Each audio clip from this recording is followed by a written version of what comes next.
former Knesset Member and President of Shalom Jerusalem Foundation, Yehuda Glick, is with us. Mr. Glick, how are you today? Hi. Shalom, Zohar, and once again, it's so great to be here on Newsrael, and it's so great to be speaking to you and to the crowd from Jerusalem. And that in itself, in its own, fills the heart with light and with excitement, because as the prophet says, Jerusalem and the people of Israel are a light to the nations, and we are talking in days. The light is becoming more and more bright. Well, 53 years of unification. What do you think are the main accomplishments of Israel with regards to Jerusalem in this period of time? 53 years, that's a lot of time. It's hard to mention. I mean, if anybody can just imagine where Jerusalem was 53 years ago, it was a tiny little city. It was a poor city. It was a small city, very few inhabitants. There were no big buildings. There was of course, no high tech and no modern technology. And today, it's a beautiful city with 1 million inhabitants. It's flourishing. It has a train, a light train driving inside of it. It has 1 million inhabitants living in it. It's united. It's the new neighborhoods that nobody dreamt about.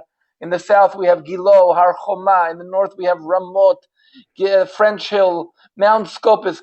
All of these things were just a dream. And of course, the old city of Jerusalem is a city living, dynamic, and the Temple Mount, and hundreds and thousands of people who are visiting the Temple Mount annually. And Jerusalem is the city with the peak of tourism to the state of Israel. There's no other city. Every single tourist that comes to Israel comes to Jerusalem, and Jerusalem is becoming what it's supposed to be: a house of prayer for all nations.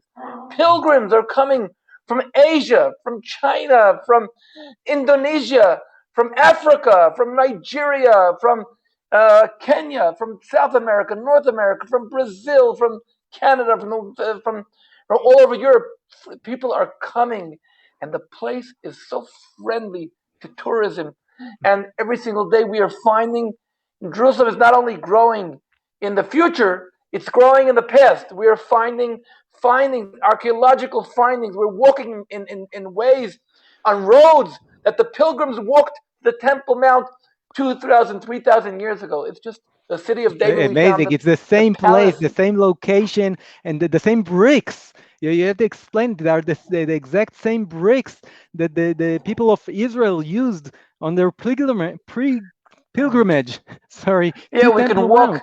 We walk through the water works of Chizkiyahu. We can see the palace of David, the actual palace, the actual streets, the pools that the Jews used to do. The only difference is that today we have this technology that I can sit in my living room in Jerusalem and speak through Newsrael and through my smartphone and talk to people in Australia and talk to people in Africa and talk to people all over the world. And for that, I want to tell you, I want a scoop. You're the first one hearing about this. All right.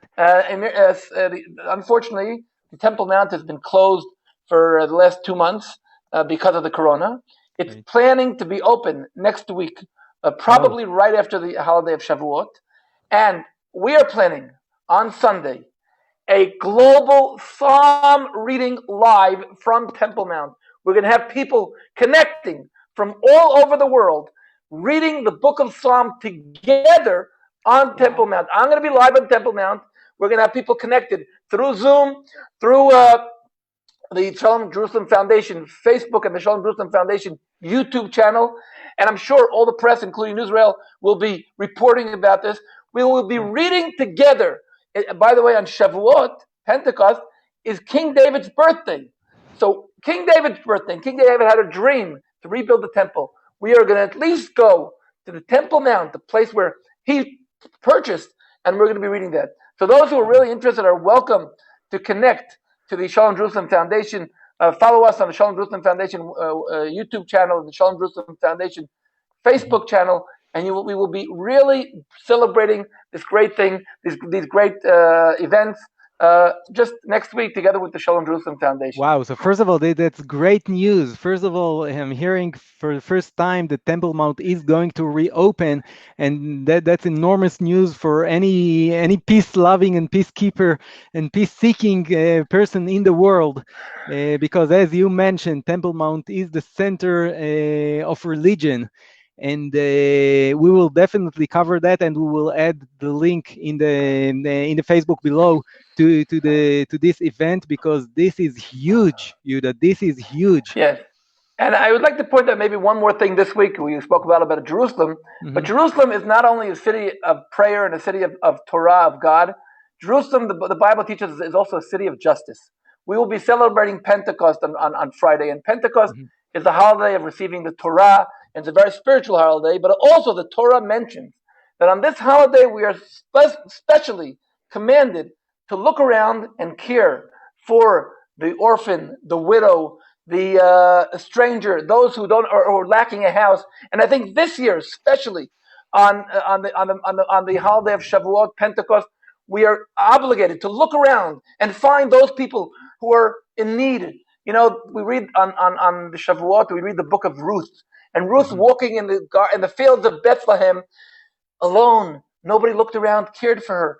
People were when she came to the city with Naomi. There were two widows coming to the city, and everybody was buzzing and saying, "Wow, you Hmm. just arrived."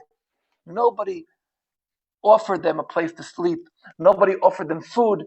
Eventually, Ruth went to look for it, and Boaz, after the initiative of Naomi and Ruth, woke up, and it was a very beautiful story. How after that, the Messiah, who was born in Jerusalem, descendant of David, or David was actually born and due to these great deeds. And I think Hmm. we should take this idea from Jerusalem as well and remind ourselves that worshiping God is also caring about the others, caring about those who don't have somebody caring for them, those who lost a spouse, those who lost a parent, those who are alone in the world, those who don't have a place. And I think that we have there's like an organization here in Israel called Amitzim, which is the Hmm. brave. It's the acronym of Almanot Yatomim Tzeirim. They Hmm. accompany young orphans and widows. It's a beautiful idea. The empowerment of orphans and widows. I think maybe this year we should announce that Shavuot Pentecost is the holiday of the widows and the orphans and those who are really strangers in this world. Wow. I think after the corona, we Unfortunately. have quite a lot of those. Yeah, unfortunately, and the power and the energy that you have to put into any of your doings is just amazing. And I wanted to ask you, well, we talked about the past and what have Israel done in the past 53 years with regards to Jerusalem, but Jerusalem is never complete. The work is never done. What do you think are the most important endeavors that Israel, and not Israel alone, all the peace-seeking allies of Israel around the world should be taking on now with regards to Jerusalem? It's a wonderful question, and I really think the Six-Day War, which was a really miraculous war, which we marked last week, is really we returned back to the mountains of Judea and Samaria, and we turned back to Jerusalem. And I think we have obligations in all of these. First of all, about Jerusalem, we began 2 years ago a process with the world beginning to recognize Jerusalem finally as the capital of the people of Israel and the capital of faithful people in the world, the capital of the Bible believers in the world. Mhm. We also have to have what to do in Judea and Samaria. We right now have a wonderful opportunity, and the Israeli government is planning Mhm.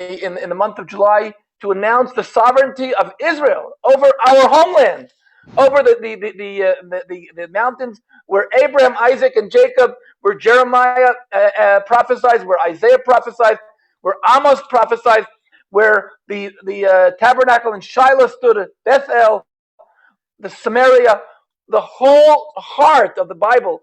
And we have our opportunity. The world is waiting for us to announce our sovereignty, the Israeli sovereignty over Judea and Samaria. And I believe that those who are against it, just like those who were against the state of Israel, now understand that we're here for good. Will understand that we're in Judea and Samaria for good, and with a return to Jerusalem. We have to now put Jerusalem on our table as the world center of God, as the world center of peace, as the world center of prayer, as the world center of the Word of God, and as the world center of justice, of caring for others.